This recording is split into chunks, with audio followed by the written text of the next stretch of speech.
ఏవండి, మీరు త్వరగా వచ్చి నన్ను ఇంటికి తీసుకెళ్ళిపోండి. పోయి వన్ డే కూడా కాలేదు, ఉండొచ్చు కదా 4 రోజులు మీ అమ్మోళ్ళ ఇంట్లో. మీరు ఇప్పుడు నన్ను తీసుకెళ్తారా లేదా? నేను రావడం ఎందుకు? టికెట్ బుక్ చేస్తా, వచ్చేసి. టికెట్ బుక్ చేసుకోవడం నాకు తెలీదా? మీరు ఇప్పుడు వచ్చి నన్ను తీసుకెళ్ళాలంతే. ఏమైనా అనుకో, నేను రావడం కుదరదు, నాకు పని ఉంది. అవునులే, పెళ్లి కాక ముందేమో చూడాలనిపిస్తుందని కానీ ప్రత్యక్షం అయిపోయేవాళ్ళు, ఇప్పుడు రమ్మన్నా రావట్లేదు.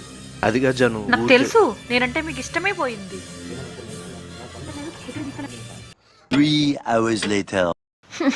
అంతేలే, ఇంతడుతున్న మీకు కనీసం జాలి కూడా లేదు కదా. పాపం బాగా మిస్ అవుతున్నట్టుంది.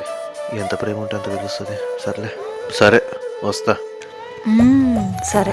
అసలు రీజన్ ఏంటి? ఏం లేదండి, ఇక్కడ నేను గొడవ పెట్టుకోవడానికి ఎవ్వరు లేరు, నాకు టైం పాసే అవ్వట్లేదు. మీరు వచ్చి త్వరగా నన్ను తీసుకెళ్ళిపోండి, బోర్ కొడుతుంది. నాకు ఫస్ట్ 10 రోజులకి సినిమా అర్థమైపోయింది సార్.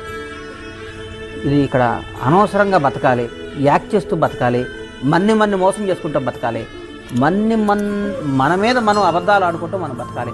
ఆ బతుకు బతకడం కరెక్ట్ కాదు.